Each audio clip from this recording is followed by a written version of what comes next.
विश्व भूगोल।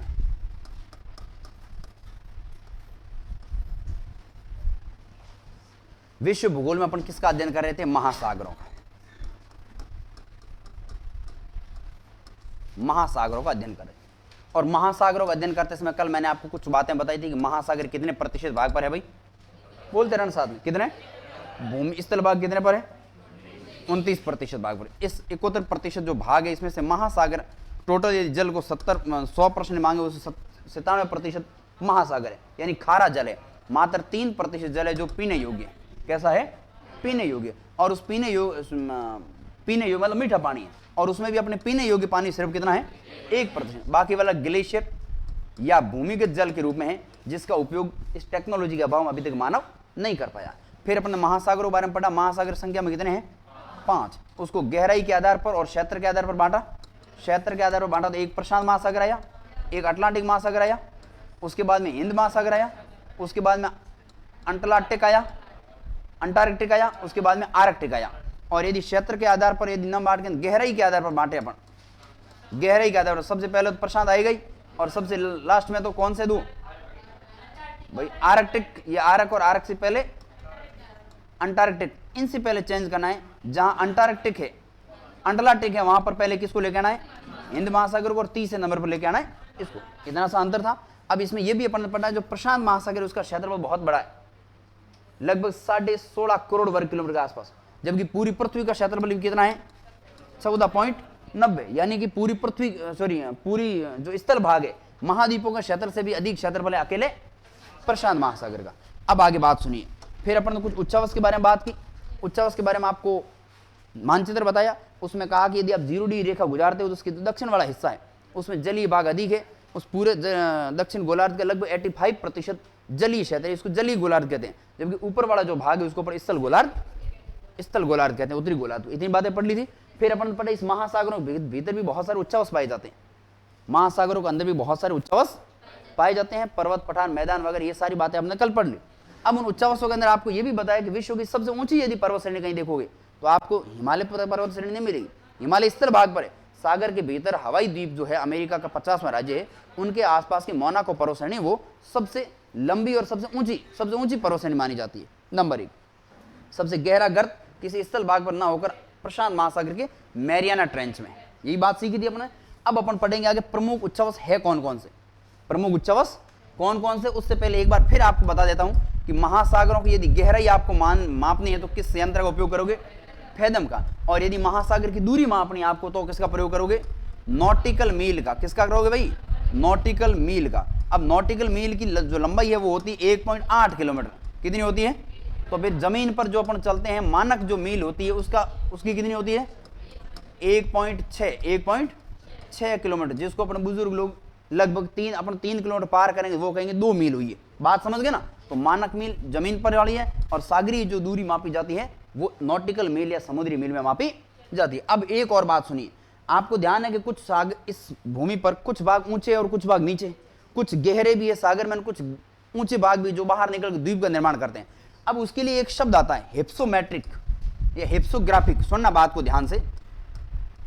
हिप्सोमेट्रिक या हिप्सोग्राफिक, या इसको कहते हैं उच्चतामीतीय वक्र। उच्चतामीतीय वक्र, ये वक्र ये मापता है, ये तय करता है कि जमीन की औसत ऊंचाई कितनी है और सागर की औसत गहराई कितनी है। बात समझ रहे हो भाई? जमीन के ऊपर सर्वोच्च पर्वत आप देखोगे तो इस स्थल भाग पर माउंट एवरेस्ट है, 8,848 मीटर। गहरा बिंदु यदि स्थल भाग पर देखोगे तो भी आपको मृत सागर मिलेगा। लेकिन एक भाग इतना नीचा है, देखो पर्वत कोई है ना, इधर देखिए थोड़ा, ये मान लो स्थल भाग है। इस स्थल भाग में एक तो पर्वत ही ऊंचा हो सकता है, उसके बाद में ये पठार भी हो सकते हैं कुछ, उसके बाद में कुछ झाड़ियां हो सकती हैं, उसके बाद में मैदान भी हो सकता है, और कुछ भाग है जो स्थल भाग से गहरा भी ऐसी आकृतियां भूभाग है कि नहीं है? अरे घर का नहीं एक दोरो है, एक डेयरी है कि नहीं ऐसा? अब सुनिए इधर, यदि ऐसा है तो अपने को कोई पूछे कि जमीन की औसत ऊंचाई कितनी है, यानी इसमें यह भी शामिल हो जाए, ये भी शामिल हो जाए, औसत ऊंचाई बताओ आप। आ रही समझ बात? एक मैदानी भाग है, उसकी औसत ऊंचाई 300 से 500 मीटर होती है, लेकिन वो हर जगह 500 हो ना हर जगह 300 ऐसा जरूर नहीं। कहीं पर 100 मीटर भी हो सकता है ऊंचा, कहीं पर 500 भी हो सकता है, 700 भी हो सकता है, समझ गए बात को। तो ये कह रहा है स्थल भाग की औसत ऊंचाई कितनी है, तो ध्यान रखना इधर माउंट एवरेस्ट सबसे ऊंची 8,848 मीटर है। इधर आप देखोगे ये 394 95 लगभग 400 मीटर के आसपास गहरा है। इसके बावजूद औसत ऊंचाई इस महाद्वीप की औसत ऊंचाई पूछे तो आपको ध्यान रखना 839 मीटर है औसत ऊंचाई स्थल भाग की कितनी है। इसकी सबसे ऊंचा ये भी हो सकता है, गहरा ये भी हो सकता है, लेकिन बीच की औसत ऊंचाई निकालोगे ये है। अब महासागरों के भीतर आप यदि जाओगे, सुनना बात ध्यान से, यदि महासागर में जाओगे, इसी को मैं महासागर ले लेता हूँ आगे, यह है महासागरीय भाग। अब महासागरीय भाग में आपको पता है कि सब सारे गहरे भाग ये, इसमें यहाँ पर सबसे गहरा गर्त आ सकता है मैरियाना गर्त, इसके ऊपर ये भी पर्वत श्रेणी आ सकती है, कोई बाहर निकला हुआ द्वीप भी आ सकता है, कुछ बाहर नहीं निकले यहाँ पर भी ऐसी भाग आ सकता है। तो इस प्रकार की जैसे धरातल पर उच्चावश है वैसे वैसे महासागरों में भी उच्चावश है। अब इन उच्चावशों में सबसे गहरा गर्त जो चैलेंजर गर्त हमने पढ़ा था, उसकी गहराई है 11,022 किलोमीटर, सॉरी मीटर, 11,022 इतनी गहराई है। ठीक है, स्थल भाग से भी गहरा बिंदु है। स्थल भाग पर अधिकतम ऊंचा भाग कितना है 8 किलोमीटर, गहरा भाग अधिकतम 11 किलोमीटर तक है। समझ रहे हो बात को। जबकि दूसरी तरफ आप देखोगे तो बहुत ऊपर उठा हुआ भाग द्वीप भी निकल सकता है, तो इसकी भी औसत गहराई तो होती होगी ना। प्रशांत महासागर में आप जाओगे तो औसत ऊंचाई मिलेगी प्रशांत महासागर की 4500 मीटर औसत गहराई है उसकी। औसत का मतलब समझ रहे हो नहीं समझ रहे हो, टोटल जो होती है उसमें ऊंचा नीचा सबको मिलाकर एक मध्यम लाइन खींची जाती है, मध्यम कितनी है उसको। यदि आप हिंद महासागर में जाओगे तो आपको मिलेगी 3900 या लगभग 4000 कहते हैं। अटलांटिक महासागर में आप जाओगे तो आपको मिलेगी 3880 या 3900 लगभग इसको कहते हैं। समझ गए। अब इन्होंने कहा कि इसकी औसत स्थल भाग की औसत ऊंचाई, महासागरों की औसत गहराई कितनी है। स्थल की औसत ऊंचाई तो कितनी है और महासागरों की औसत ऊंचाई को निकालेगा तो निकलेगी 3880 मीटर। ध्यान रखना 3800। लेकिन ये किससे निकाली जाती है, जानकारी किस ग्राफ से प्राप्त होती है, किस ग्राफ में दर्शाया जाता है। उस ग्राफ का नाम है हिप्सोमेट्रिक उच्चता मितीय या हिप्सोग्राफिक मीटर, यानी एक वक्र है जिसको मानचित्र के रूप में दर्शाया जाता है। उसमें औसत ऊंचाई और औसत गहराई कितनी है, सागरों की गहराई और पर्वतीय भाग की स्थल भाग की औसत ऊंचाई कितनी है, उसको दर्शाने के लिए एक वक्र का प्रयोग करते हैं। उस वक्र का नाम है उच्चता मितीय वक्र। समझ जाओगे। इसके अलावा इस महासागर के भीतर क्या क्या है, इसको पता लगाने के लिए सोनार टेक्नोलॉजी का प्रयोग करते हैं। सोनार नाम सुना आपने, sound ocean navigation, sonar sound ocean navigation एक रीजनल क्षेत्र है जहां पर तरंगें छोड़ी जाती है। यहां से एक यंत्र होगा, उससे तरंगें छोड़ी जाएगी, वो तरंगें जिस भाग से टकराएगी, मान लो यहाँ पर कोई द्वीप है, कोई द्वीप या कोई पर्वत है, तो यहाँ से जो तरंग टकराएगी वो यहाँ से टकरा वापस आएगी, इसको रिपोर्ट देगी। ऊपर पूरा सिस्टम लगा होगा कि इतनी गहराई पर इतने भाटे पड़े, इतने पत्थर है, इतना गहरा गर्त है। तो इस तकनीक को कहते हैं सोनार टेक्नोलॉजी। हालांकि उसका संबंध अपने को भी पढ़ना नहीं, अपने को ध्यान रखना है कि महाद्वीप और महासागरों की औसत ऊंचाई जो है वो महाद्वीपों की तो है, महासागरों की तो है 3880 मीटर और महाद्वीपों की औसत ऊंचाई कितनी 800। अथवा आप कह सकते हो कि जो धरातलीय औसत ऊंचाई की अपेक्षा औसत गहराई अधिक है, औसत ऊंचाई की अपेक्षा औसत गहराई अधिक। ऐसे प्रश्न थोड़े थोड़े याद रखने हैं। अब अपन ये तो एक हो गई इसकी बात, थोड़ी सी बाद में लिख भी लेंगे। अब अपने को उच्चता मितीय वक्र के माध्यम से जो धरातल से गहराई पर जाने पर ये एक सीधी लाइन है, सुनिए बात को पहले, ये एक सीधी लाइन है। इस लाइन से ऊपर ये तो है स्थल भाग, जैसे कह रहा हूं आपको कल्पना करते जाना, ये है जमीन का टुकड़ा, आपको कहां लेके जाना है, ये समुद्र के, इसके नीचे का भाग समुद्र है, इससे आगे का भाग क्या है, आप यहां से यात्रा करने गए, यहां पर आके रुक गए, आगे आपको पूरा जलीय भाग दिखाई दिया। समझ रहे हो बात को, नहीं समझ रहे हो तो अपने जसदेव नाडी है बेस्ट उदाहरण है, उसको ले लो कि अपन वहां खड़े हैं। अब यहां से जैसे ही आप इसके अंदर की तरफ जा रहे हो, धीरे धीरे पानी वाले जल के अंदर की ओर जा रहे हो, तो पहले आप जाओगे तो फिर धीरे धीरे धीरे धीरे धीरे धीरे गहराई बढ़ेगी। ठीक है, धीरे धीरे गहराई बढ़ेगी भाई, ये लो सर। और एक ऐसा भाग आएगा उसके बाद में गहराई बढ़ जाएगी लोशा। फिर उसके नीचे की तरफ जाओगे तो एक समतल भूमि, जिसको टोंके लागू कोनों पे, वैसी भूमि आ जाएगी। और फिर बीच में एक ऐसी होगी जहां अचानक गर्त खाडो हो बेजान डूब जी आज पास आ नहीं सके, ये गर्त है। ठीक है, ये है भाग, ये है एक महासागर के उच्चावश। अब उच्चावश का मतलब सबसे जो पहला भाग है, कल्पना कीजिए कि इस जो मैं जिस तालाब की बात कर रहा हूं वो बारिश से फुल भरा हुआ है, उसकी सीढ़ियां बनाई हुई है, सीढ़ियां भूमि के भाग पर बनाई हुई, स्थल भाग पर बनाई हुई, लेकिन वो पानी अधिक हुआ उसकी वजह से डूबी है। तो ये जो स्थल भाग है इसको अपन कहते हैं महाद्वीप। स्थल भाग को क्या कहोगे भाई, आप उस तालाब के किनारे गए, किनारे जाके आपने देखा आपने को इसमें स्नान करना है या इसके अंदर डुबकी लगानी है, तो आप सबसे पहले जाओगे, देखो अरे अभी तो सीढ़ियाँ हैं, इसका मतलब जमीन का भाग था जो बनाया हुआ है। अब पानी नहीं होगा तो वो डूबेगा नहीं, पानी है तो वो डूब जाएगा। तो जो डूब गए इसका मतलब महाद्वीप का भाग था लेकिन उसके अंदर डूबा हुआ है। फिर आगे धीरे धीरे आप आगे जाओगे तो गहराई बढ़ती जाएगी, गहराई बढ़ती जाएगी, और फिर बीच में काफी गहराई आ जाएगी, फिर बीच तली में जाओगे तो सीधा भाग आ जाए, और उस तली के भीतर कोई ना कोई गर्त हो सकता है। ऐसे ही सिस्टम होता है भाई तालाब में महासागर यही सिस्टम होता है। अब अपने को क्या करना है, इसका नाम याद रखना है। जो सबसे पहला ये भाग है जहां आप जाओगे आप डूबोगे नहीं, आपको थोड़ा सा पानी ऊपर की ओर चढ़ेगा, इसको अपन कहते हैं, ये महाद्वीप का भाग है ना भाई, ये भाग तो किसका है, महाद्वीप का है, लेकिन पानी के भीतर डूबा हुआ है। जब मान लो पानी सूख जाए, वाष्पीकरण ज्यादा हो जाएगा तो वो महाद्वीप वाला बाहर आ जाएगा। ऐसा सीढ़ियों में देखते हैं, ये महाद्वीपीय मग्न तट है, इसको महाद्वीपीय मग्न तट कहते हैं। यानी सबसे पहले आएगा, गहराई में जाओगे सबसे पहले मग्न तट आएगा, उसके बाद में ये है, ये भी महाद्वीप का भाग है, लेकिन ये आएगा ढाल, क्योंकि इसका ढाल ज्यादा है, इसका ढाल क्या है ज्यादा, तो दूसरे का नाम होगा महाद्वीपीय मग्न ढाल। तीसरा भाग है समतल, और समतल भाग होता है उसको अपन मैदान कहते हैं। समतल भाग को क्या कहते हैं, तो इसको अपन, अच्छा ये मैदान महाद्वीप का है महासागर का है, महासागर का है ना भाई, महाद्वीप ऊपर रह गया, महासागर का है, तो इसको अपन कहेंगे महासागरीय मैदान, ये महासागरीय मैदान। और ये लास्ट में क्या है, गर्त है, इसको अपन कहेंगे महासागरीय गर्त। ये चार भाग आपको याद रखने हैं।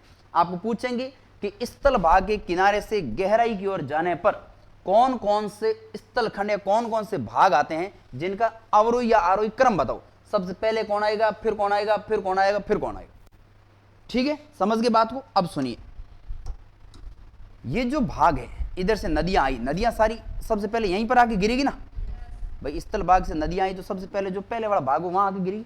इन नदियों के द्वारा साथ में कंकड़ पत्थर वगैरह ये चीजें लाई जाएगी, अवसाद है वो सारा लाया जाएगा, पेड़ पौधों की जो पत्तियां हैं वनस्पतियां सब आएगी, वो आके नदी कहाँ निक्षेपण करेगी, यहाँ पर जमा करेगी ना।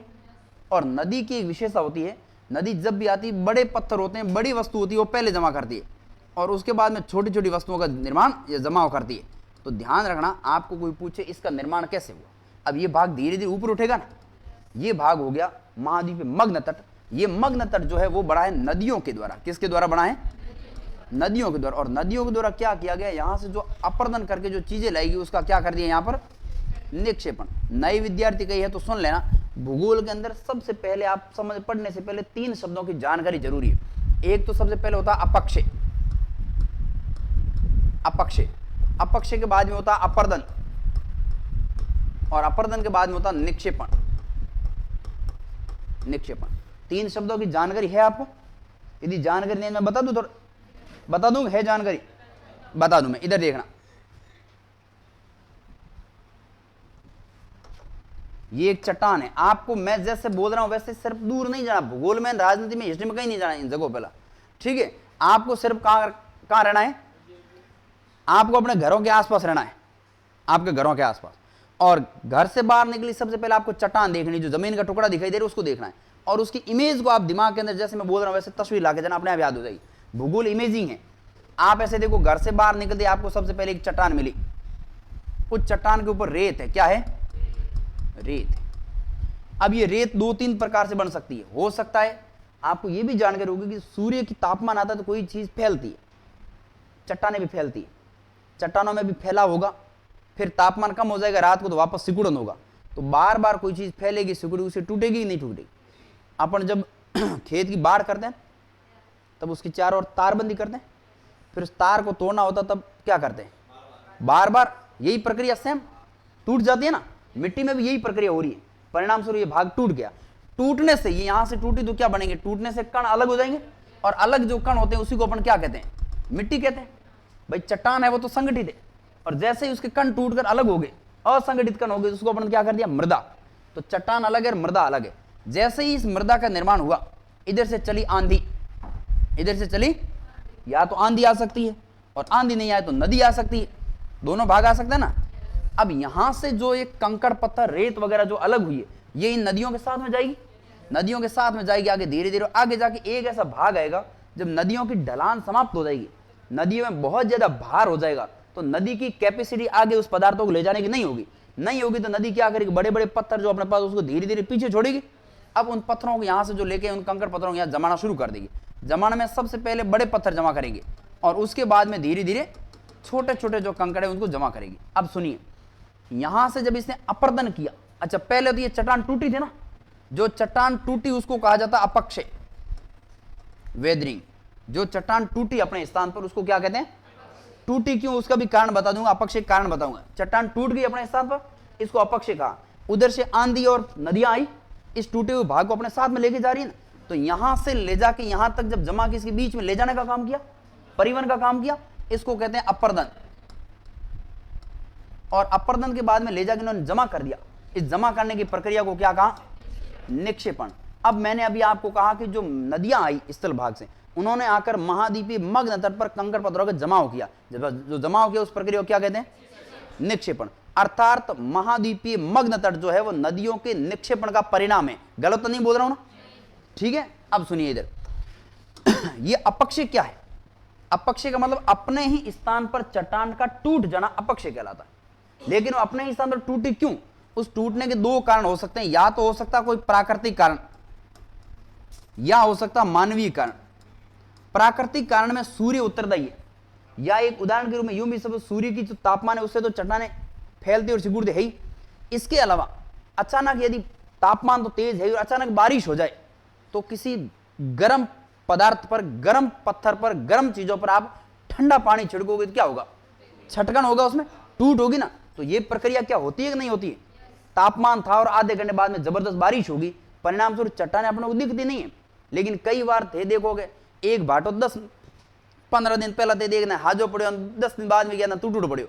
उसका कारण क्या है, यही है विखंडन के कारण। तो ये अपक्षय हो गया। मानवीय कारण क्या है, आप पशु चराते हो, पशु जब चलते हैं तो क्या करते हैं, खुरों के माध्यम से मिट्टी के कंकड़ पत्थरों अलग ही करते हैं, वो भी क्या हुआ, अपक्षय हुआ।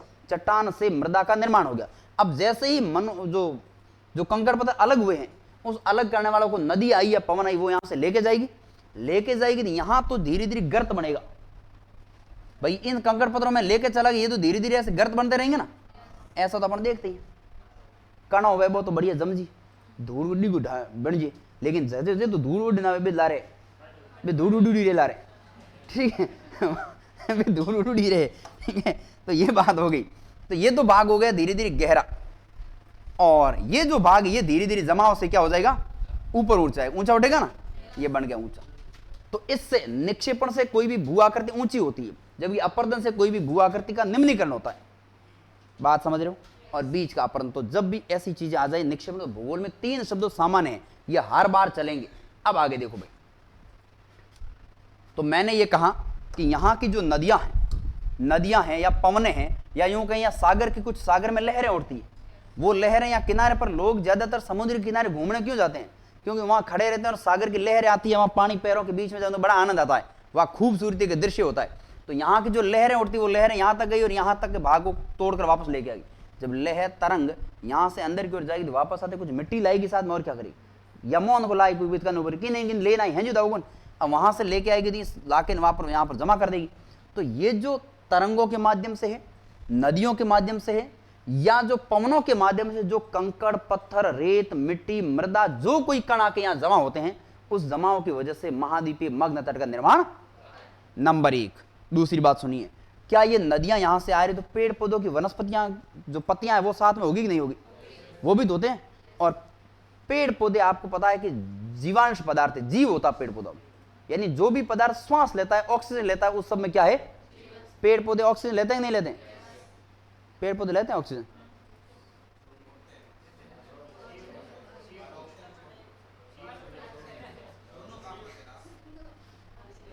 हैंगो में हो करो ठाए, पेड़ पौधे ऑक्सीजन लेते हैं, बिल्कुल लेते हैं, सजीव प्राणी है। क्या है, सजीव प्राणी है तो ऑक्सीजन लेंगे, ठीक है। हाँ अब सुनिएगा इधर, ये जो कंकड़ पत्थर जमा हो गया, अब पेड़ पौधों की चीजें आई तो उसके जीव है उसके अंदर। और कोयले का निर्माण आपने सुना है कभी, कोयला सुना है ना, आपने पेट्रोलियम भी सुना होगा। पेट्रोलियम पदार्थ आपको वहीं पर मिलेगा जो या तो समुद्र के किनारे है या जहां पर कभी समुद्र रहा हो। राजस्थान के और किसी क्षेत्र में नहीं मिलेगा, बल्कि पश्चिम राजस्थान में मिलेगा।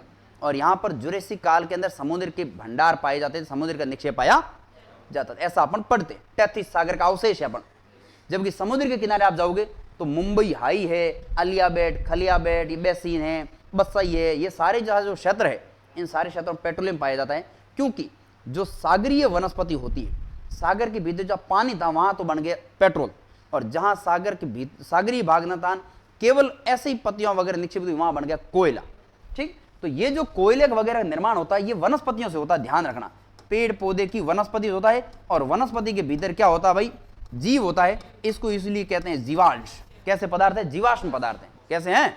जीवाश्म पदार्थ। तो यहां पर आपको पूछे इनमें से कि नदियों के द्वारा कहां पर जो अवसाद जमा उसे पेट्रोलियम पदार्थ के भंडार कहां मिलेंगे? मग्न ढाल पर मिलेंगे, तट पर मिलेंगे, मैदान पर मिलेंगे, गर्त में मिलेंगे। कहां मिलेंगे?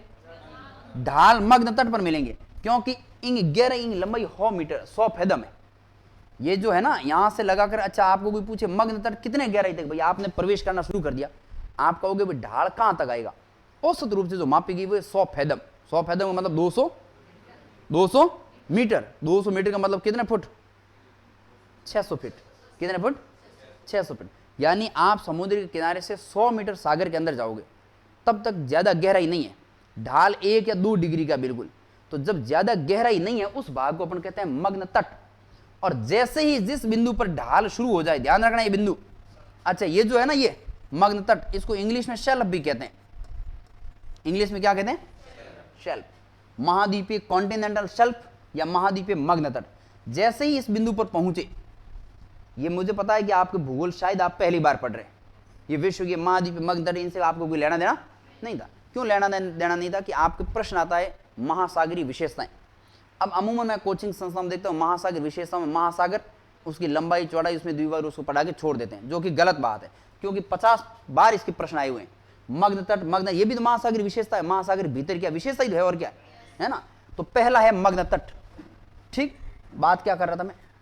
हाँ, इस बिंदु की जैसे ही यहां से आप जाओगे तो आपको 100 फेदम यात्रा करनी पड़ेगी औसत रूप से। कितनी यात्रा करनी पड़ेगी? 200 मीटर तक आप जाओगे तब तक तो है, ये महासागर की बात हो, तब तक तो है मग्न तट। और 200 मीटर जाते ही शेल्फ है वो अवकाश पर चला जाएगा। अवकाश का मतलब छुट्टी पर गया ना। अरे इससे पहले क्या शेल्फ है ना, ये तट मतलब क्या है? शेल्फ। अब शेल्फ चला जाएगा अवकाश पर। अवकाश का मतलब है छुट्टी पर। शेल्फ अवकाश पर जाएगा, पीछे दूसरा कोई आएगा ना। अरे दूसरा कौन आएगा? ढाल आ जाएगा। यानी वह बिंदु जहां पर शेल्फ खत्म होता है और ढाल शुरू होता है, उस बिंदु को शेल्फ अवकाश कहते हैं। शेल्फ उदाहरण याद कैसे रखोगे? शेल्फ छुट्टी पर जा रहा है, शेल्फ छुट्टी पर जा रहा है मतलब आ कौन रहा है? ढाल आ रहा है, स्लोप आ रही है, कॉन्टिनेंटल स्लोप कहते हैं इसको। तो ये शेल्फ अवकाश क्या होता है, इस बात का ध्यान रखना। अच्छा, जैसे ही शेल्फ अवकाश से आगे जाओगे तो ढाल बढ़ रहा है घट रहा है, इसका नाम भी ढाल है। ढाल इसलिए रखा कि इसकी जो ढाल है वो तो 1 से 2 डिग्री थी, कम है ढाल, जबकि इस भाग में जाओगे तो ढाल बढ़ जाएगी। अब मुझे बताओ, यहां से जब नदी आ रही तो यहां तो ढाल कम थी, तब तो निक्षेपण कर दिया, एक नदी कंकड़ पत्थर जमा हुई। जब ढाल ज्यादा है तो जमा कैसे होगा? नहीं हो पाएगा। घरे ओंगने में पानी निकले बाहर जे जना घरे पूरो कचरो घरो साथ में हो, लेकिन ढाल हलो होने कारण पानी है कचरो भेड़ो ले जाए, आगे जब ढाल नहीं हो बड़े ले जा जमा कर दे। इसका ढाल कम है, यहाँ तो जमा कर दिया। जब जल का पानी, नदियों का जल धीरे धीरे आगे की तरफ है, यहाँ ढाल ज्यादा है, ढाल ज्यादा होने के कारण नदी यहाँ पर गहरी ऐसे चलती जाएगी। लेकिन बार बार नदी यहाँ चलेगी तो जमी है जबकि नीचे भी खाइयों बेणी को बनेगी ना। तो ये जो भाग है खाइयों वाला भाग है। किसका भाग है? और खाइया जो सागर के भीतर खाइया होती है उसका एक स्पेशल नाम, उसको कैनियन कहते हैं। सागर के भीतर की खाइयों को क्या कहते हैं? अब ये पिछले वीडियो का एग्जाम का प्रश्न है कि निम्नलिखित में से किस भाग पर अंतः सागरीय कैनियन अधिक पाए जाते हैं, या सागर के भीतर की खाइयां और गर्त अधिक कहां पाए जाते हैं? उत्तर होगा आपका महाद्वीपीय मग्न ढाल, क्योंकि ढाल अधिक होने के कारण नदियां यहां रुकती नहीं है, बड़ी तेज, जितना ढाल अधिक होगा स्पीड उतनी तेज होगी, बड़ी स्पीड से या तेज गति से नदियां यहां पर चलती जाती है, परिणाम स्वरूप इस भाग को और ज्यादा गहरा करती जाती है। समझ रहे हो बात को? उसके बाद में इस नदियों के द्वारा जब ये नदियां आ जाती है तो यहां पर, अच्छा यहां से जब नदी आएगी तो इसका अपरदन तो करेगी ना भाई, इसके में तो निक्षेपण किया है, इसमें तो नदियों ने क्या किया है, और यहां नदी चलेगी जो खाई बनाएगी तो खाई वाली रेत है धूड़ भी नहीं भिड़ी तो ले जाए, अब उसको जो लेके जा रही, ये तो है अपरदन का परिणाम है। किसका है? अपरदन का। एक चीज समझ में आ जाएगी तो अपने आप सारी चीज समझ में, ये तो है अपरदन का। अब अपरदन करके साथ में रेत ही लाइए, उस रेत को लाके यहां पर जमा करेगी, इस बिंदु पर जहां से मैदान शुरू होगा वहां जमा करेगी, तो वहां एक छोटी आकृति बनेगी जिसको कहते हैं महाद्वीपीय उभार। ये भाग ऊंचा उठ गया, यहां पर रेत का जमाव हो गया। किसका जमाव किया इसने? रेत का, ये तो हो गया उभार। अब इससे आगे नदियां नहीं जाएगी, ये नदियों का लास्ट बिंदु है। इससे आगे अब नदियां, अब आगे आ जाएगा क्या, महासागरीय मैदान। परसेंटेज संख्या वगैरह वो अलग बात है, अभी पहले कॉन्सेप्ट की बात समझो। ये आ गया मैदान, इसका नाम है महासागरीय, इससे पहले सारा नाम था महाद्वीपीय। महाद्वीपीय मग्न तट, महाद्वीपीय मग्न ढाल, महाद्वीपीय उभार, अब है महासागरीय मैदान। यानी सागर की शुरुआत अब हो रही है। इससे पहले जो भाग है महाद्वीप का ही भाग है, कोई खड़ा भाग था और कोई कम ढाल वाला भाग था। यहां तक नदियां पहुंची, महासागरीय मैदान। इस मैदान पर जाते आप देखो इसका भाग बिल्कुल समतल है, और सारे जो महासागर हैं उन महासागरों की तली है, ये महासागरों की तली। अब यदि पूरे महासागरों में आप जाओगे कि भाई यहां से लगाकर इस गर्त तक जाएंगे तो 100% है पूरा महासागर। भाई आपको मैंने कहा किनारे से आपको सागर के बीच वाले गहरे बिंदु तक जाना है, तो ये सारा सागर के जो उच्चावच 100% कवर हो जाएगा ना। अब 100% कवर में ये जो भाग है ये तो हुआ है मात्र 8.6% भाग पर ये मग्न तट होगा, 8.5% मग्न ढाल होगा। ये कोई परसेंटेज में शामिल नहीं है क्योंकि सिर्फ रेतीला भाग है। फिर ये जो भाग है बहुत इंपॉर्टेंट है, ये 75.9% पर भाग है, और ये आएगा सिर्फ 7% भाग पर गर्त है। अब यहां से मैं क्या पूछना चाहता हूं आपको, यदि इस महासागर के उच्चावच दे दी जाए, इस महासागर के उच्चावच में सबसे अधिक क्षेत्रफल किसका है, महासागरीय मैदान, यानी सागर के नीचे की जो तली है उसका क्षेत्रफल सबसे अधिक है, जबकि सबसे कम किसका है। अब इस महासागरीय मैदान के ऊपर क्या छोटे छोटे पेड़ पौधे वनस्पतियां जीव जंतु सागर के अंदर होते हैं कि नहीं होते, मोलस्क होते हैं ना। अब वो सारे जो जीव मरेंगे तो वो सारे जीव मरकर यहीं पर जमा होंगे, मैदान पर जमा होंगे। तो ध्यान रखना मैदान पर भी निक्षेपण होता है, मैदान पर भी निक्षेपण, यहां पर भी निक्षेपण हुआ, यहां पर भी निक्षेपण, दोनों में अंतर है कि एक जैसा ही है, अंतर है। यहां पर निक्षेपण हुआ वो तो स्थल वाले पदार्थों का निक्षेपण हुआ, जबकि यहां पर जो निक्षेपण हो रहा है वो सागरीय महासागर के भीतर के जीव जंतुओं का निक्षेपण हो रहा है। निम्नलिखित में से कौन सा भाग सागरीय निक्षेपण का उदाहरण है, आप उत्तर दोगे महासागरीय मैदान। निम्नलिखित में से कौन सा क्षेत्र स्थलीय निक्षेपण का उदाहरण है, मग्न तट। आई बात समझ में, मग्न तट ढाल इतना आ गया, ये मैदान है 75.9%। उसके बाद में आते हैं गर्त। आज दिन तक एक अभियान चला 1884 में, 1884 के बीच में एक अभियान चला, चैलेंजर अभियान। उस चैलेंजर अभियान ने इस पूरे महासागरों की यात्रा की, और उस महासागरों में ये जो गर्त है टोटल 57 गर्तों की खोज की। ध्यान रखना आज दिन तक इस महासागरों के अंदर टोटल कितनी खाइयां और कितने गर्त है, 57। अब जो मैं लाइन लिखने जा रहा हूं उसको ध्यान रखना, ये मैं इसकी बहुत ज्यादा गहरी बातें हैं, लेकिन आपको मैं सिर्फ 11th क्लास की एनसीईआरटी किताब को सीमित करके पढ़ा रहा हूं, उससे एक्स्ट्रा अपने एक भी लाइन नहीं पढ़ रहे हैं। ये 57 गर्त है सारे महासागरों में। कितने महासागरों में, 5 में, लेकिन उन्होंने कहा 2 महासागरों में कोई गर्त नहीं है, 3 महासागरों में सारे गर्त। उसमें 3 महासागर सबसे प्रमुख कौन कौन से, सबसे पहला कौन सा है, प्रशांत। प्रशांत में 32 गर्त है, कितने हैं। उसके बाद में अटलांटिक, अटलांटिक में 19 गर्त है। अब पीछे कितने, 6 बचते हैं, काउंट करना तो 6 1 7 है, 32 और 4 38, 38 से 6 ही होते हैं ना, ये 6। हिंद महासागर में 6 गर्त है। समझ में आई बात है। सागर की कुल गर्तों की संख्या कितनी है, 57। 57 में सबसे अधिक गर्त कौन से महासागर में, दूसरा, और सबसे कम 2 महासागर में कोई गर्त नहीं। किसके अनुसार, चैलेंजर अभियान 1884 के अनुसार। अब बात सुनिए आगे। अब इन्होंने कहा प्रशांत महासागर में गर्त तो है, लेकिन हेमू ऊंडो खाडो सबसे ज्यादा गर्त, गहरा गर्त भी कहां है, जिसका नाम है मैरियाना। नाम क्या पढ़ते हैं अपन, मैरियाना का दूसरा नाम मैंने कल बताया था आपको, क्या, चैलेंजर। विश्व का सबसे ज्यादा गहरा गर्त कौन सा है, चैलेंजर है, मैरियाना, जिसकी गहराई है 11,022 मीटर, यानी 11.22 किलोमीटर गहरा है। समझ गया। उसके बाद में आएगा, इसमें बहुत सारे, कर्माडेक है, फिलीपाइंस है, मिडनाउ है, ऐसे गर्तों का नाम याद रखें। फिर अटलांटिक, अटलांटिक महासागर का सबसे गहरा गर्त है वो है प्यूर्टो रिको, प्यूर्टो रिको। इसके अलावा 2 और इसमें याद रखने पड़ेंगे जो महत्वपूर्ण है, 19 की 19, 52 57 थोड़ी याद रख पाएंगे एक सवाल के लिए। दूसरा है, एक का नाम है नरेश। क्या है, नरेश। नरेश रोमांस कर रहा है, नरेश क्या कर रहा है, रोमांस, क्योंकि उसने पी रखा है। नरेश क्या कर रहा है, नरेश रोमांस कर रहा है क्योंकि उसने, यानी कि नरेश, रोमांस और प्यूर्टो रिको तीनों ही अटलांटिक महासागर में, इतना ध्यान रखना है। निम्नलिखित में से कौन सा गर्त अटलांटिक महासागर संबंध नहीं है, आपको याद रखना। नरेश तो पी के क्या कर रहा है, रोमांस कर रहा, मतलब 3 तो वहां है। फिर आ जाएगा हिंद महासागर। हिंद महासागर में एक ही गर्त का नाम याद रखना है, उसका नाम है सुंडा गर्त। क्या नाम है भाई, सुंडा गर्त। इतनी बात ध्यान रखनी, ये है गर्तों की स्थिति इसकी।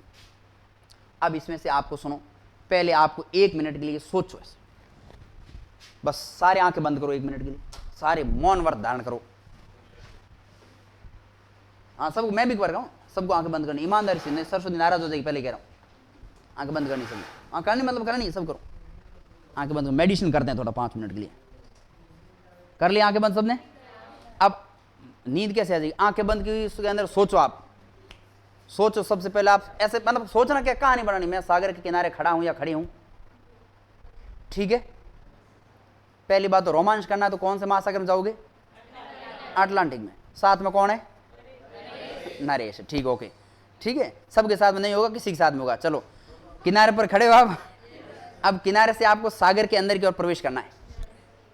सबसे पहले आएगा महाद्वीपीय मग्न, दूसरा आएगा, तीसरा आएगा और चौथा आएगा। अब सोचो कि महासागरीय मग्न तट जो है, इसका निर्माण किससे हो रहा है, नदियां वगैरह कंकड़ पत्थर ला रही ना, उनके साथ में पेड़ पौधे भी है, वनस्पतियां भी है। इसका मतलब पेड़ पौधों की, वनस्पतियों के जमाव से वहां पर निर्माण होगा पेट्रोलियम पदार्थों का। आपको पूछे पेट्रोलियम पदार्थ कौन से तट पर पाए जाते हैं, मग्न तट पर मिलता है। उसके बाद में ढाल पर गए आप, ढाल में नदियां रुकेगी क्या, बताओ, अपर्दन होगा, निक्षेपण होगा, अपर्दन होगा। अपर्दन से क्या बनेगी, खाइयां बन जाएगी। उस खाइयों को आप क्या कहते हो, कैनियन कहते हो। उसके बाद में गए कहां पर, उबार आ गया, उबार के बाद में सीधे आप चले गए मैदान में। मैदान के ऊपर भी क्या कोई जीव जंतु पेड़ पौधे वगैरह रहते हैं ना, सागरीय वनस्पति है वहां, उससे क्या बन गया, वहां पर निक्षेपण हुआ, ठीक है। अच्छा उसके बाद में चले गए गर्त में, गए नहीं हो, जाना देखना है, जाना नहीं गर्त, भगवान टाले, ठीक है। महासागरीय गर्त की यात्रा की, कितने गर्त मिले आपको, 57। अब तीनों की, 3 महासागरों में है ना 57 संख्या, याद कर लो। पहला प्रशांत में कितनी, फिर कितनी, फिर कितनी, 6, याद होगी इतनी 57 की। अब आप एक बार द माइंड में तीनों के परसेंटेज निकालो। सबसे पहले का कितना है, सबसे ज्यादा किसका, वो देख लो। इन 4 मग्न तट, मग्न ढाल, मैदान और गर्त में से महासागरीय मैदान का कितना है, 75.9, 75. अच्छा उसके बाद में गर्त का कितना है, 7, कितना है, यानी थे हैंग ही पढ़े, हैंगों सिलेक्शन को हाथ जना गर्त में गया, 7 जने पढ़े नहीं, मौज किया, ठीक है। चलो ठीक है। उसके बाद में देखो फिर ऊपर वाले का 2 है, 8.6 और 8.5, याद रह जाएगा इतना, 101%, कोई कमी नहीं आएगी, कमी नहीं, गलत हो जाएगा सवाल एग्जाम आएगा तो, बाकी कुछ नहीं, ठीक है। चलो इतनी बात तो याद किया आपने। अब खोल, अब खोल है,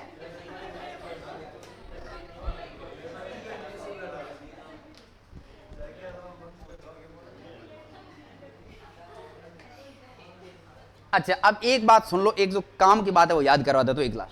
ये जो मग्न तट है, आड़ मत, आड़ का नाम लो मत, आड़ हलो तो कभी कहानी होना दे, बात होना दे, मन डांस करने, डांस शुरू कर दे, ठीक है। पर यो है कि थे गाना लग में मतलब डांस रुके कौन पास, समझ आया है तो मैं करना नहीं चाहता, रुकेगा नहीं, फिर नॉन स्टॉप हो जाएगा, है ना, नॉन स्टॉप वाली समस्या।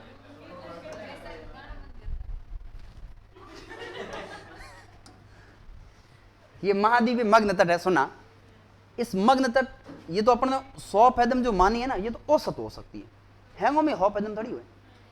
अच्छा जिसकी, जो सागर गहरा ज्यादा होगा, सुनना, एक सोचना, सिर्फ एक सागर जो ज्यादा गहरा है, एक सागर जो कम गहरा है।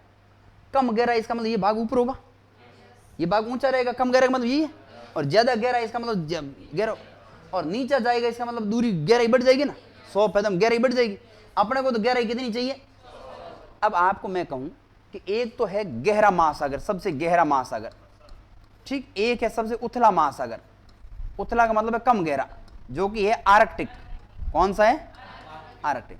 आपको मैं ये कहूं कि इनमें से मग्न तट है ना, मग्न तट, उसकी चौड़ाई, यानी कि ऐसे ज्यादा भाग पर जाओगे, उसकी चौड़ाई ज्यादा इसमें होगी कि इसमें होगी, ऊपर वाले में नहीं होगी। ऊपर वाले में तो कम हो जाएगी ना भाई, ऊपर वाले में तो यहां से आप इतने चलते ही गहराई ज्यादा बढ़ गई, जबकि इसमें तो आपको धीरे धीरे धीरे आगे जाना है, तब जाके गहराई बढ़ेगी धीरे धीरे, क्योंकि लंबा है भाई, इसकी गहराई कम है, गहरा कम है, इसका मतलब ये लंबा चलेगा। और ये है गहरा ज्यादा, इसका थोड़ा चल के इसकी गहराई बढ़ जाएगी। तो जो उथला होता है उस भाग में जो उथला भाग होता है महासागर का, उस महासागरों में मग्न तट की चौड़ाई अधिक होती है। मग्न तट की चौड़ाई और गहराई, गहराई जो 100 होगी, चौड़ाई उसकी अधिक होगी, यानी आपको लंबी दूरी तय करनी पड़ेगी। जबकि जो सागर गहरा अधिक होता है उसमें मग्न तट कम पाया जाता है, उसकी चौड़ाई कम होती है। अब यहां पर आपको एक प्रश्न पूछा जाएगा, विश्व में सबसे चौड़ा मग्न तट कहां पाया जाता है? यह आपके एनसीईआरटी के एग्जाम में आर्कटिक महासागर कौन सा है? और आर्कटिक महासागर में भी एक क्षेत्र दे रखा है, साइबेरियाई भाग, साइबेरियाई शेल्फ। कौन सा? साइबेरियाई शेल्फ। और पूछे संसार में सबसे संकरा भाग यानी सबसे कम चौड़ा, समझ गए, सबसे संकरा मग्न तट कहां है? तो आप उदाहरण बताओगे प्रशांत का। कहां? और प्रशांत में भी आपको उत्तर बताना है चिली तट के पास कहां है, और एक बताना है सुमात्रा के पास। 2 है, अभी मैं आपको बता देता हूं, सुनिए इधर देखिएगा।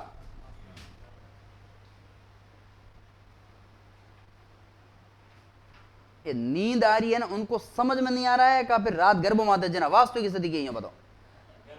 हाँ तो कोई बात चलेगा, समझ में नहीं आ रहा है तो बात होने गर्भ होने की डर है तो बस तो वीडियो भेज दूँ, मेरे घर जान देख लो, घर हो जो दे रहा हूँ उन देखो भाई।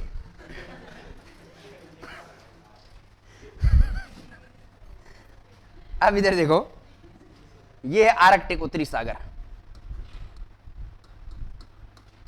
ये आर्कटिक महासागर है। इधर कौन सा है? इधर भी कौन सा है? प्रशांत। अब सुनिए, ये पूरा भाग है ना, यहां पर एक यूराल पर्वत श्रेणी है, इससे इधर वाला जो भाग है पूरा ये साइबेरिया का भाग है। इससे ऊपर ये किसका है? साइबेरिया। तो साइबेरिया का भी तट तो है ना भाई, साइबेरिया से अंदर जाएंगे, इधर सागर की तरफ जाएंगे तो वो चीजें मिलेगी ना अपने को, मग्न तट आएगा, फिर मग्न ढाल आएगा, मैदान आएगा ना। तो सबसे चौड़ा जो मग्न तट मिलेगा अपने को वो है साइबेरिया का, इतना सबसे चौड़ा, यानी 1500 किलोमीटर दूरी तय करोगे तब तक 100 फीट गहराई आएगी नहीं, क्योंकि इस पूरे महासागर की औसत गहराई 1200 मीटर है। ठीक है, आप इस बिंदु से 1500 किलोमीटर अंदर की तरफ जाओगे तब तक आपकी गहराई 100 फीट 200 मीटर नहीं आएगी, क्योंकि गहरा है ही नहीं। बात समझ रहे हो? तो सबसे चौड़ा, सर्वाधिक चौड़ा जो भाग है महासागर का, मग्न तट का, वो तो है आर्कटिक के साइबेरिया शेल्फ का। जबकि ये यहां पर चिली का किनारा है। किसका किनारा है? चिली का किनारा। प्रशांत महासागर के चिली के तट के पास, यहां पर इस बिंदु से आप चलना शुरू होगे, जैसे थोड़े से 5-6 किलोमीटर या मीटर तक आगे जाओगे, जैसे आगे गर्त आना शुरू हो जाएगी, क्योंकि सबसे गहरा महासागर है। आ रही बात समझ? यहां पर गर्त आने शुरू हो, यानी ढाल आना शुरू हो जाएगा। तो ये जो भाग है सबसे संकरा है। क्या? मग्न तट। यहां का मग्न तट सबसे संकरा है। एक तो यहां का, एक ये सुमात्रा द्वीप है, इंडोनेशिया में पड़ता है, सुमात्रा द्वीप का ये भाग यहां का, ये 2 जो बिंदु है वो सबसे संकरा है। जबकि सबसे चौड़ा किसका है? साइबेरिया शेल्फ का। अरे चौड़े का मतलब यह है कि ये तो 1 किलोमीटर बुआ जाए, समझ गया? जेड, क्योंकि अपने को जब 200 मीटर की यानी 100 फीट की गहराई आएगी तभी तो अगले ढाल शुरू होगा, और 100 इसकी गहराई है ही कम, तो फिर लंबा यात्रा करना पड़ेगा, इसके बीच में जाने पड़ेगी गहराई के लिए। तो जबकि इसकी गहराई तो ज्यादा है, यहां तो किनारे से थोड़ा आगे जाओगे गहरा भाग शुरू हो जाएगा, और गहरा भाग शुरू होते अपन को कहते हैं ढाल आ गई। बताओ, जहां से मग्न तट खत्म होता है और मग्न ढाल शुरू होता है, यानी कॉन्टिनेंटल शेल्फ खत्म होता है और कॉन्टिनेंटल स्लोप शुरू होता है, बीच का जुड़ाव बिंदु क्या कहता है? शेल्फ अवकाश। क्या कहलाता है? ये इमेज माइंड में रखनी है और घर जाके पढ़ो, तभी ये सेम इसी इमेज से एक बार पढ़ना है, ऑटोमेटिकली याद हो जाएगा। ठीक है, विश्व भूगोल ऐसे लगेगा आपको कि यार तो अपने आप घमंड आई रुपये पे अमन हैंग आवेगा। ठीक है, अपने आप आ जाएगा घमंड। अब आप थोड़ा सा इसके बारे में लिखना है, लिखो थोड़ी सी बातें। पानी पिला दोगे वो बोतल में कहीं है, भरी हुई है बोतल नहीं जी?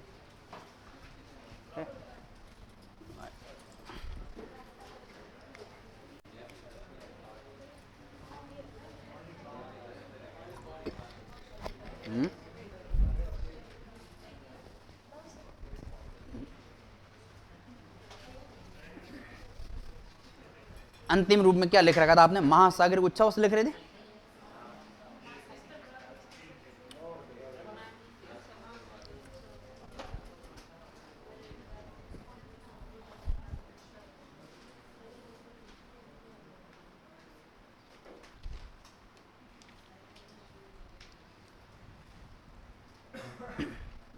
लिखो आगे, लिखो महासागरों की गहराई, महासागरों की गहराई जो कल लिखा था उसके आगे लिखते रहो। महासागरों की गहराई कल जो नहीं आए हैं आज ही आए हैं, तो विश्व भूगोल कल ही शुरू हुआ, एक क्लास हुई है ना, और एक क्लास हो जाई हुई आज, तो थोड़ा सा आप कल वालों से ले लेना। और ये कोर्स में ऑनलाइन वाला आपको जो आप फीस जमा कराओगे दोस्तों वो आपको दे देगा ऑनलाइन, तब जाके वीडियो आप आराम से देख लेना। महासागर की गहराई फैदम में मापी जाती है, फैदम, अंडरलाइन कर देना बढ़िया। महासागर की गहराई फैदम में मापी जाती है, फैदम में मापी जाती है।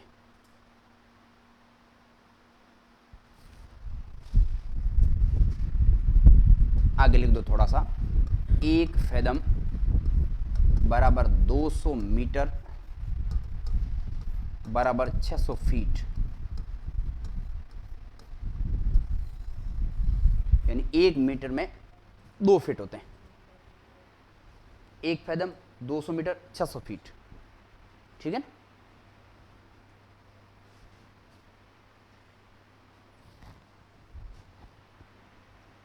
अगले लिखो, महासागरों की महासागरीय दूरी, महासागरीय दूरी नॉटिकल मील,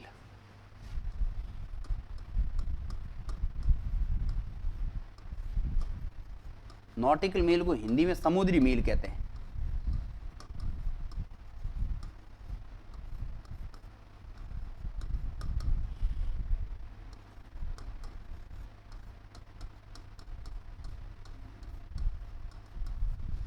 नॉटिकल मील में मापी जाती है, नॉटिकल मील में मापी जाती है। लिख दिया। फिर लिख दोगे एक नॉटिकल मील बराबर 1.85 किलोमीटर, एक नॉटिकल मील बराबर 1.85 किलोमीटर।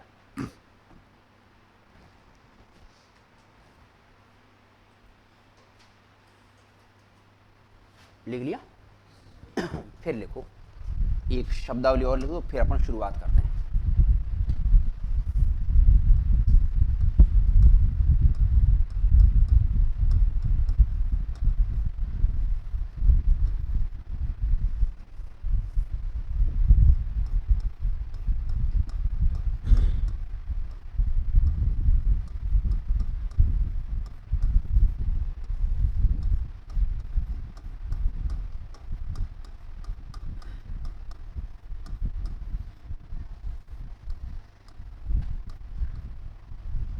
ये हेडिंग डालो छोटी सी और आगे लिखो।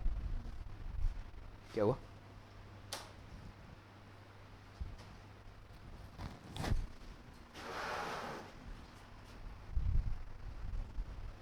उच्चतम मिति वक्र पर आसान से आई, इंग्लिश वर्जन पर आई। लिखो आगे।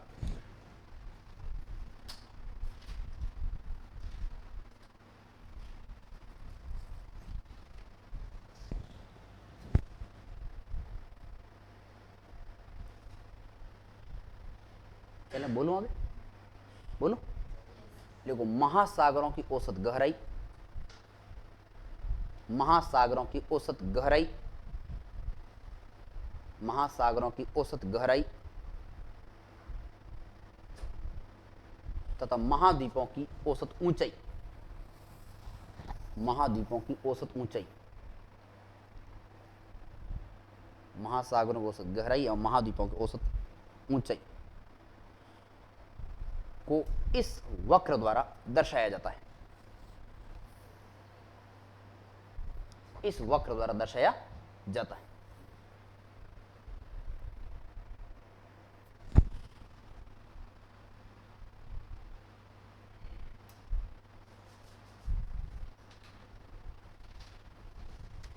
एग्जामिनर भरोसा नहीं, कभी पूछ भी ले कथन कारण संबंधी रिलेटेड 4 पूछे तो थोड़ा लिख दो। आविष्कार कोसोन ने किया, एक व्यक्ति है जिसका नाम है कोसोन, उसने इसका आविष्कार किया। आविष्कार कोसोन ने किया।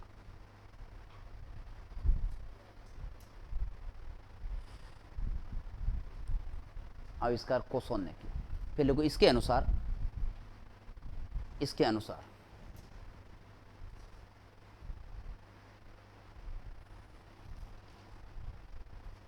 इसके अनुसार लिख दिया। इसके अनुसार डैश नीचे लिखो, महाद्वीपों की औसत ऊंचाई, महाद्वीपों कोष्टक लिख देना स्थल, महाद्वीपों की औसत ऊंचाई, महाद्वीपों कोष्टक में स्थल की औसत ऊंचाई कितनी, आगे लिख दो डैश करके, कितनी थी औसत ऊंचाई 840 मीटर, औसत ऊंचाई 840 मीटर। फिर लिख दो महासागर औसत ऊंचाई, महासागर औसत गहराई 3880 मीटर, महासागरों की औसत गहराई 3880 मीटर, 3880 मीटर। फिर लिखो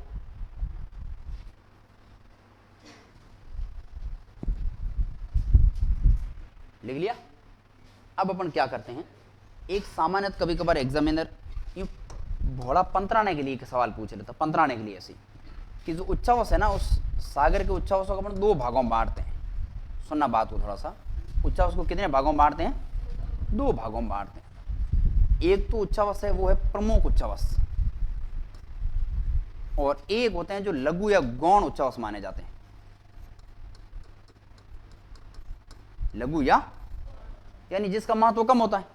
ये तो है प्रमुख, इनका इंपॉर्टेंस ज्यादा है और इसका इंपॉर्टेंस कम। अभी अपन ने जो पढ़ा वो प्रमुख थे, ठीक है। अब प्रमुख के रूप में अपन लिखेंगे तो अपन क्रम लिख देते हैं यहाँ नीचे। सबसे पहले कौन आएगा भाई बताओ, हाँ महाद्वीपीय मग्न, मग्न तट, या आएगा शेल्फ। दूसरा आएगा महाद्वीपीय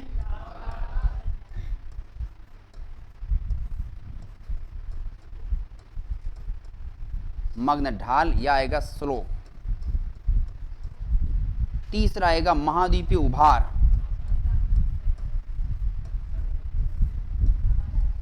इमरजेंट।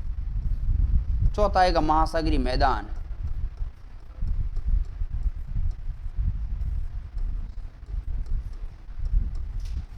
और अगला आएगा महासागरीय गर्त।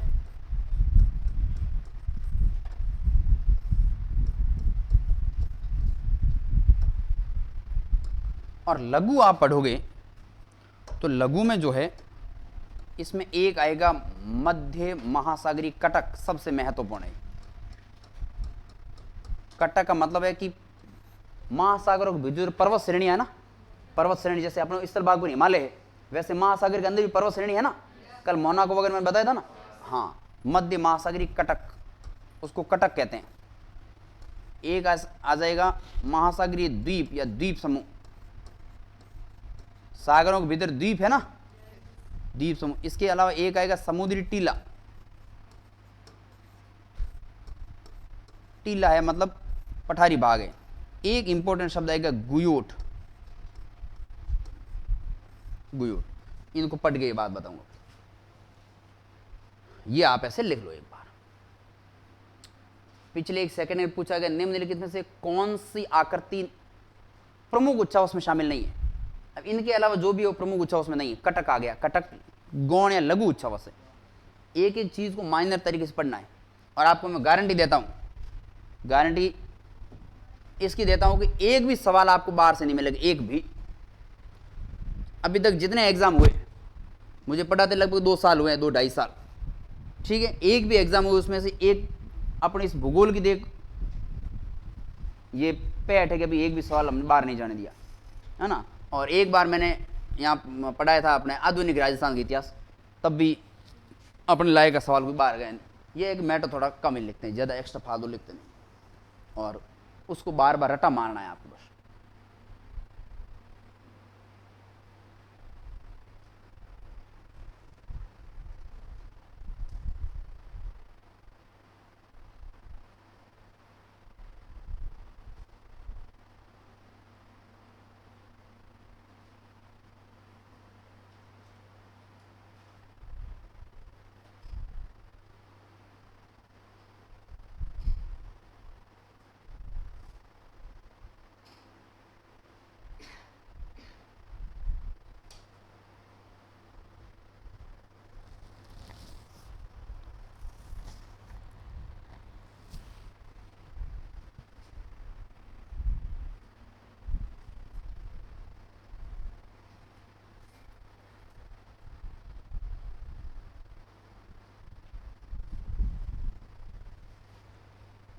थके नहीं हो? यदि थक जाओ तो कह देना, थकने के बाद में पढ़ने का फिर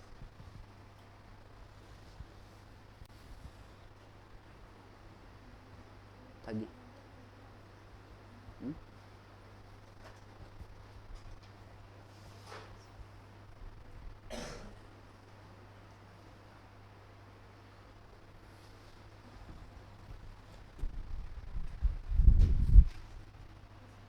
हो गया?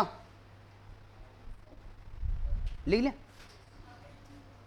अब लिखो प्रमुख उच्चावच, हेडिंग ला लो प्रमुख उच्चावच, 4-5 लिखे उसको लिखने। प्रमुख उच्चावच पहला लिखो महाद्वीपीय मग्न तट, प्रमुख उच्चावच,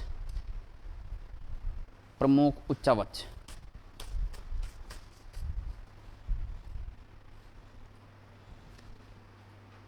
प्रमुख उच्चावच। कोष्ट नंबर 1 लिखो अगला, महाद्वीपीय मग्न तट, महाद्वीपीय मग्न तट,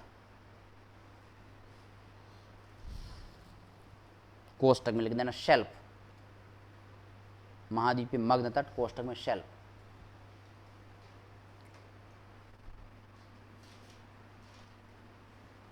आगे लिखना शुरू करो।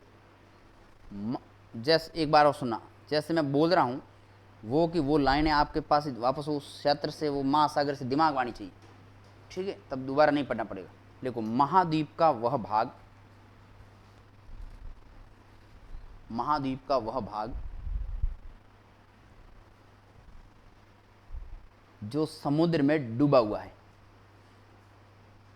महाद्वीप का वह भाग जो समुद्र में डूबा हुआ है,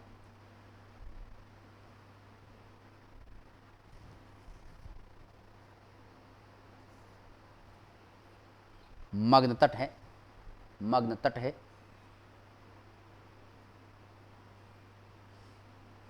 दूसरी लाइन, इसका निर्माण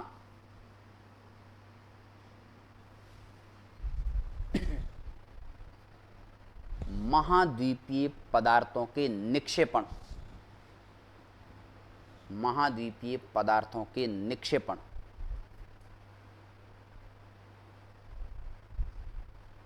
निक्षेपण से हुआ है,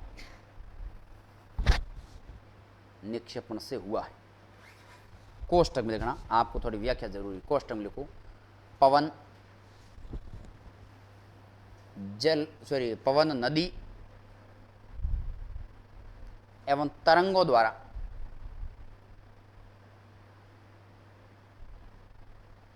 कंकड़ पत्थर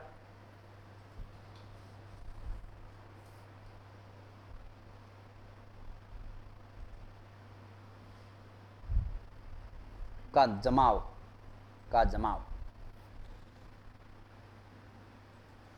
अगली लाइन लिखो, यह पेट्रोलियम पदार्थों का प्रमुख स्रोत है, यह पेट्रोलियम पदार्थों का प्रमुख स्रोत है।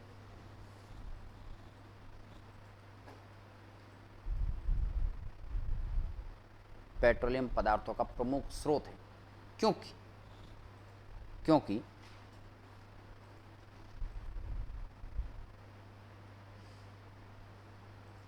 क्योंकि यहां वनस्पतियों ऑब्लिक जीवाश्म, वनस्पतियों ऑब्लिक जीवाश्म का निक्षेपण होता है। नदियां लेके आई ना,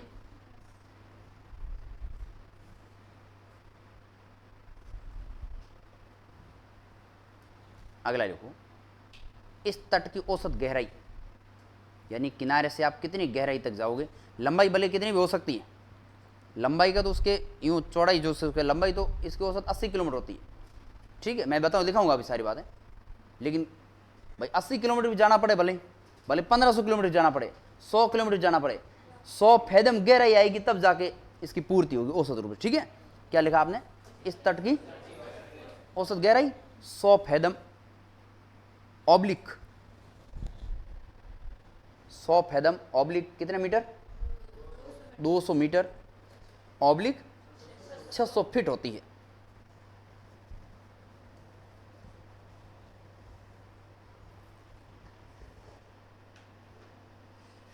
फिर लिखो इसकी औसत चौड़ाई, इसकी औसत चौड़ाई 80 किलोमीटर, 80 किलोमीटर है, लेकिन तटीय उच्चावश,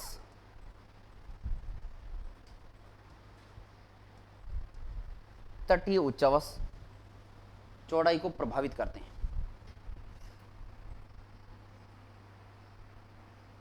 तटीय उच्चावच चौड़ाई को प्रभावित। अब आपको मैं एक इमेज करने के लिए एक लाइन, एक बात बोल रहा हूं। दो किनारे हैं, एक तरफ आप खड़े हैं, एक तरफ आपका कोई फ्रेंड, सहेली, दोस्त, भाई बहन, माता पिता, कोई भी एक साइड में खड़े हैं। आप जहां खड़े हो वहां पर उस तट के किनारे पर्वत है, और वहां आपके जो साथी खड़े हैं वहां पर मैदान है। तट के किनारे कह रहा हूं, मतलब स्थल वाले भाग में, एक तरफ स्थल भाग पर पर्वत है, एक तरफ तट है, सॉरी मैदान है। आपको कहे कि इन दोनों में से आपको यदि सागर की तरफ जाना पड़े तो ज्यादा मग्न तट चौड़ा कहां मिलेगा, मतलब ज्यादा यूं लंबाई शौक कहां मिलेगा, तट वाले पर्वत वाले भाग पर या मैदान वाले भाग, मैदान वाले भाग पर। यानी जहां तट के किनारे पर्वत श्रेणी है वहां पर मग्न तट की चौड़ाई कम होगी, और जहां मैदान है वहां चौड़ाई ज्यादा होगी। बस इस बात को ऐसे आएगा, समझ जाओगे। इसका मतलब ये दोनों उच्चावश है ना, तो तट की आकृति को प्रभावित कर रहे हैं। इसे में लिखते रहो, क्या लिखा आपने, औसत चौड़ाई, औसत चौड़ाई 80 किलोमीटर है, लेकिन तटीय उच्चावश चौड़ाई को प्रभावित करते हैं। जैसे जैसे जहां तटीय भाग में, जहां तटीय भाग पर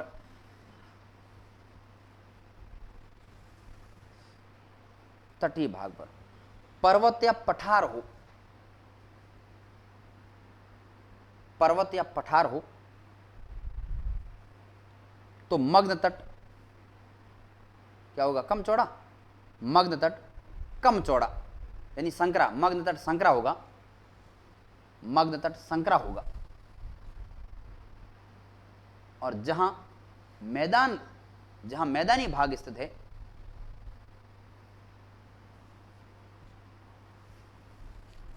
जहां मैदानी भाग है वहां मग्न तट चौड़ा होगा।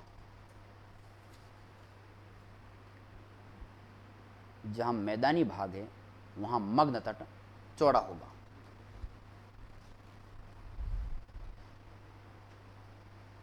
चौड़ा होगा, लिख दिया। एक दुनिया में अपवाद मिलता है, वो है भारत में। हालांकि भारत सारी चीजों में अपवाद ही है, इसमें भी। भारत में आपने ये आकृति देखी, भारत का इस भाग पर पर्वत श्रेणी है लंबी, पश्चिम घाट। मैंने एक पढ़ाया था, हालांकि उसमें बताया था मध्य पश्चिम घाट कोई पर्वत श्रेणी नहीं है, ये किनारा है, भ्रंश है, किनारा है। और इस भाग में है पर्वत श्रेणियां, लेकिन वो कटी फटी है। अब आपको सामान्य रूप से इसको देखने में ऐसा लगे कि इसका मग्न तट चौड़ा होगा, इसका, ये पूर्व का भाग है और ये पश्चिम का भाग, पश्चिम वाला चौड़ा होगा, पूर्व वाला, पूर्व में। हाँ, और अपवाद हो जाए तो, अपवाद हो जाए उल्टा हो जाए ना भाई, अपवाद का मतलब उल्टा होता है। हाँ, तो ये जो बात है लिखी उसमें अपवाद है भारत में। अपवाद इसलिए कि ये जो है ये पर्वत श्रेणी नहीं है, इसका जो किनारे ये अलग हुआ था, मैंने आपको पूरा गोंडवाना लैंड प्रदेश बताया था, ये कोई पर्वत श्रेणी नहीं है, ये सागर के अंदर की डूबे हुआ भाग उसी का एक अंश है, ये किनारा है। ठीक है, ये किनारा ये हो गया, तो बाकी वाला भाग है वो धीरे धीरे वैसे था वैसे ही बना रहा है। तो एक अपवाद के रूप में आप लिखो भारत में, नीचे लिखो अपवाद, अपवाद आगे डैश कर लिखो, भारत में पूर्व की अपेक्षा, भारत में पूर्व की अपेक्षा पश्चिम घाट या पश्चिम तट लिख दो, पूर्व की अपेक्षा पश्चिम तट,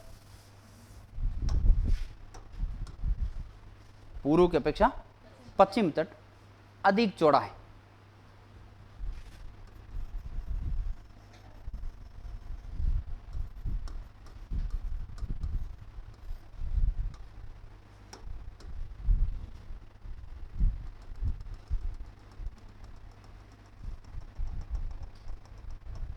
ये है पूरा तट, समझ गए। इसकी तरफ जाओगे तो ये कम है ना,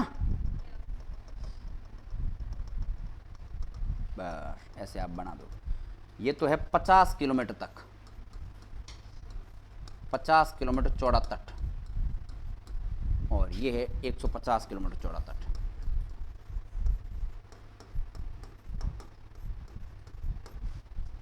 ये भारत का अपवाद एक, याद है आसानी से रह जाएगा। समझना मतलब यही होता है, आपको दिमाग लगाना, थोड़ा सा सोचना है इसे।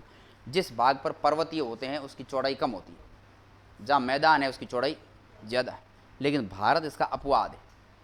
इधर एक और उधर अलग, उधर मैदानी भाग ज़्यादा है तो भी तट चौड़ा कम है, संकरा है। इधर तटीय भाग मतलब किनारा है तो भी इसका चौड़ाई अधिक है। फिर आगे लिखो,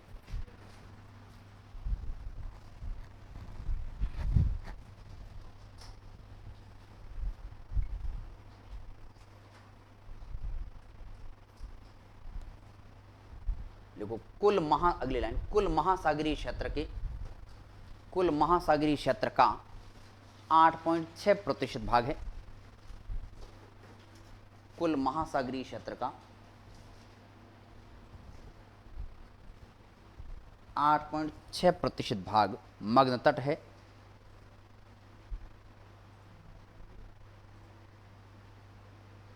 कुल महासागरीय क्षेत्र का 8.6% भाग मग्न तट है। कोष्ठक में लिखना। अब मग्न तट में भी सर्वाधिक इनकम तो होता होगा ना। 3 बड़े महासागरों को पूछा था, छोटे वालों में तो है ही, आर्कटिक में सबसे अधिक है ही, लेकिन 3 सबसे बड़े वाले पूछे तो इसमें एक ध्यान रखना, सबसे अधिक है अटलांटिक में। किसमें है? अटलांटिक।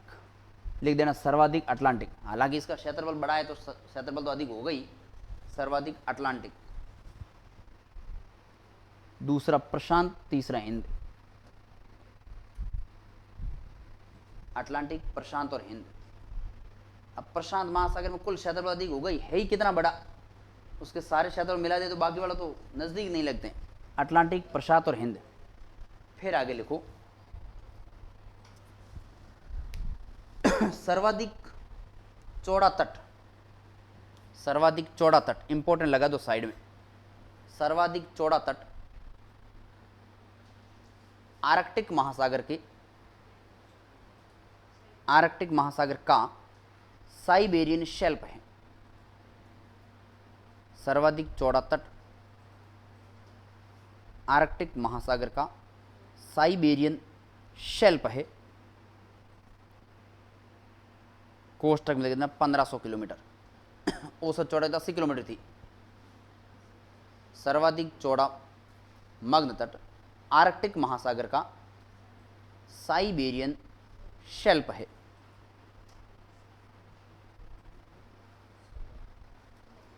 जबकि सर्वाधिक संकरा तट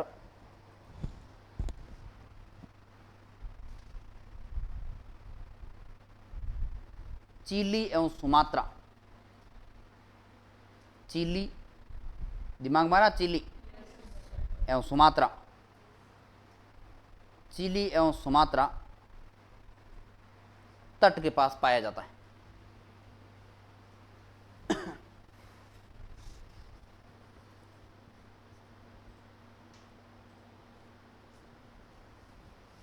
फिर लिखो लास्ट लाइन, मग्न तट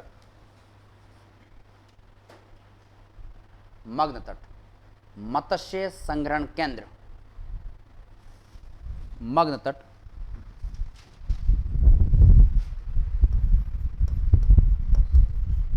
मत्स्य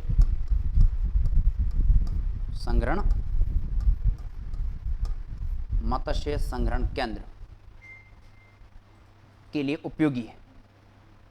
यानी इसकी गहराई कम होने के कारण मछलियों के बैंक स्थापित किए जा सकते हैं। मछलियां लाने ले जाने के लिए केंद्र स्थापित किए जा सकते हैं। विश्व के अंदर आप लिख दिया मत्स्य संग्रहण केंद्र।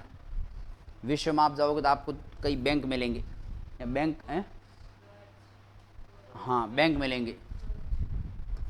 Dagar Bank, George Bank, Saint Pierre Bank, Grand Bank, इस पर बैंक मिलेंगे। या बैंक का मतलब पैसों का लेन देन नहीं, मछलियों का लेन देन। ठीक है, ये होते हैं। तो मत्स्य संग्रहण केंद्र होते हैं वो हमेशा कम गहराई वाले भागों में स्थापित किए जाते हैं। गहराई में जाके डूब जाएंगे केंद्र बेचारे। ठीक है,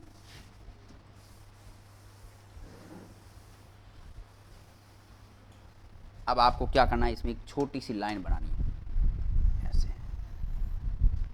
ठीक है, हाँ, इससे ऊपर तो स्थल भाग है और ये है सागरीय भाग।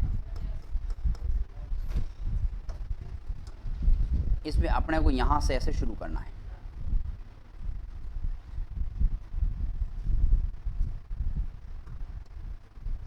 सौ फैदम तक जाओगे, कितने? और 100 फैदम जाते ये क्या आ जाएगा? ये क्या है?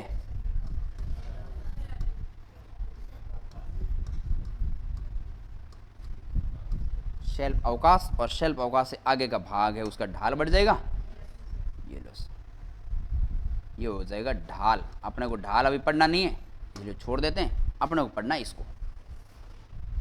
इसमें अपन पढ़ेंगे, इसका नाम लिखेंगे पहले तो, मग्न तट लिख दो।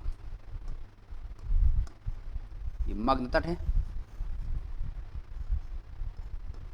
किससे बन रहा है? निक्षेपण से बन रहा है ना, निक्षेपण। फिर इसके ऊपर एक क्या है? मत्स्य केंद्र है।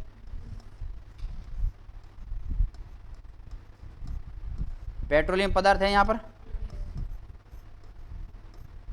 ये पूरे क्षेत्रफल का 8.6% भाग पर है।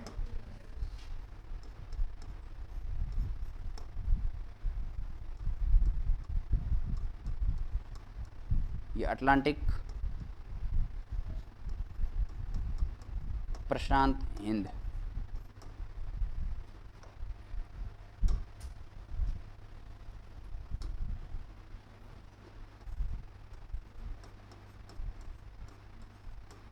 चौड़ाई कितनी? 80 किलोमीटर, ऐसे ही था ना।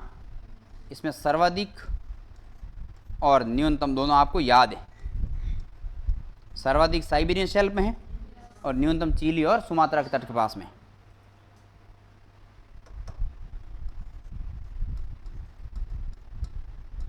गहराई कितनी चाहिए? 100 फैदम।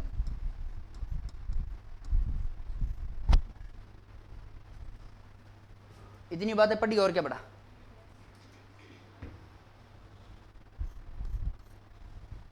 चौड़ाई उच्चावच से प्रभावित होती है। ये इसका ढाल है पूरा, ठीक है। ऊपर से लेके आ जाते हैं अपन नदी।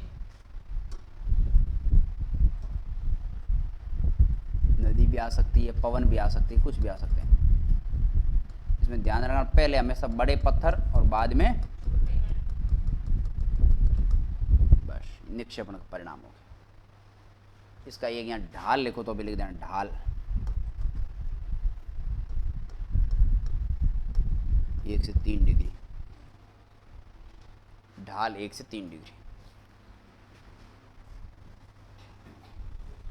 ये अब इतना आप शॉर्ट में पूरी कहानी पढ़ी हुई थी, इसको आप 2-3 बार रिवीजन करके शॉर्ट शूट में निपटा सकते हो। अब ये काम तभी है कि जब घर जाते ही, खाना खाते ही एक बार इसकी रिवीजन करके फिर सोओगे तो घंटों तो उठे कॉमरों धोरे के फाड़ उठे कॉमरी।